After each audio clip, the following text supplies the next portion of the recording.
Joining now is a candidate for the Democratic gubernatorial nomination in New Jersey. Many believe he's the frontrunner. Former U.S. Ambassador to Germany, Phil Murphy.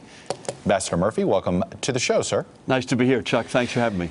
It seems to me that there is just one issue that you have to deal with, whether it's the primary, whether it's the general, and it's unique to our times, and it's not unique to our times, but it is more pressure in New Jersey, and that is your ties to Goldman Sachs. So let's start there. It's what your primary opponent, Mr. Wisniewski, brings up quite a bit. Chris Christie brings it up quite a bit. Why shouldn't, I mean, if you think about it, it was a political problem to give a speech to Goldman Sachs for Hillary Clinton.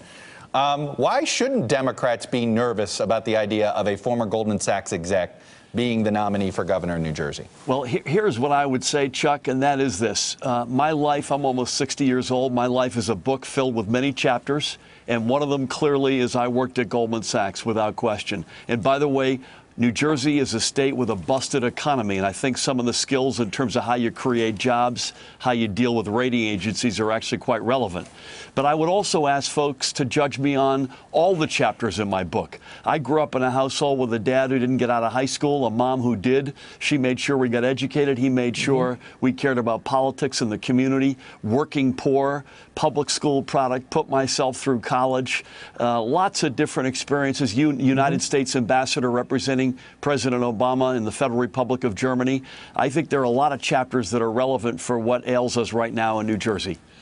Do you think this criticism, though, is, and do you think that there is a strain of a Goldman Sachs experience that actually is makes you out of touch to understand what's going on in Middle America? No. In my case, I can't speak for everybody who's been affiliated with Goldman Sachs or other Wall Street firms, but I'm proud of the fact that the struggles in New Jersey of the middle class, of the working poor, which is where I grew up, those are not abstract. I didn't have to read them in a book. I lived them. They burn deep in my soul. The other issue for you, though, is that the last Democratic governor of New Jersey was not just any Goldman Sachs exec, a former head of Goldman Sachs, and John Corzine, and that didn't go so well. That is not seen as positive. Take the scandal part of it aside. What went wrong for him on the governing basis? What mistakes will you learn from his experience being governor? And I'll leave John's stewardship of the state to the historians. I'd ask folks to judge me straight up on an absolute basis. Someone said to me not long ago, hey, you both worked at Goldman Sachs. I said, hey, A-Rod and Jeter were both Yankees. I mean, I'm running against 5 lawyers. There are state representatives that are running. I think the biggest failure, Chuck, in leadership in this state is Governor Chris Christie. This is a state with a broken economy. It doesn't grow. It's not fair. Some of that's long dated and precedes him. A lot of it is under his watch. That, to me, is the big failure of leadership right now in the state. I would take it a step further, and let's be frank here. There's many people in New Jersey that would say there hasn't been a successful governor in their lifetime.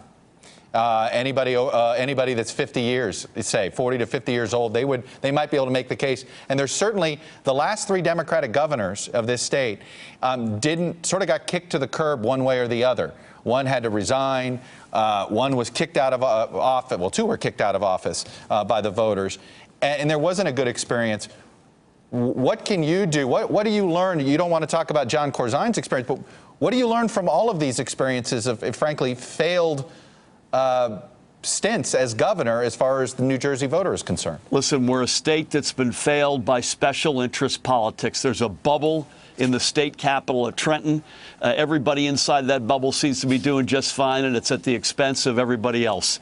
We need real leadership, break the glass, reimagining the state, leadership that understands how you grow the economy, how you make the economy and society fair again, how you get back to standing for the right things again. You know, we're a state that's a blue state that's defunded Planned Parenthood, that won't sign sensible gun safety laws. So this is a question of leadership, standing up, as I say, breaking the glass and saying, you know what, enough already. We're going in a different direction.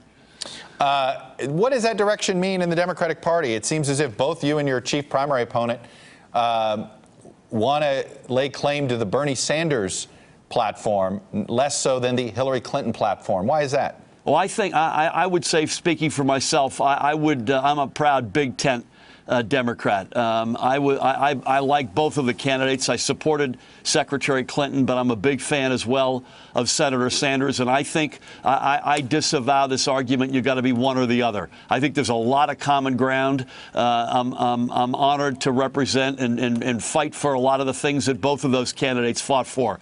We don't have that civil war in our party in New Jersey. Our big issue is with the other side of the aisle, with failed leadership under this governor. So you don't, but what does that mean per se? I mean, when you say there's no civil war, at the end of the day, why do you think so many Democratic primary voters that Bernie Sanders resonates more now with them than, say, Hillary Clinton? Well, again, in New Jersey, the unifying principles are around a governor who's got an 18% popularity and a president who is bringing people out of the woodwork like never before. Maybe that's happening all over the country, but we're seeing it in New Jersey at levels that are unprecedented. So I say that because while there may be differences between one strain or another within our party, the differences on the one hand between what we might be debating versus what Chris Christie and Donald Trump stand for, that's as wide as a canyon. That's the big divide in our state. All right, Phil Murphy, I'm going to leave it there.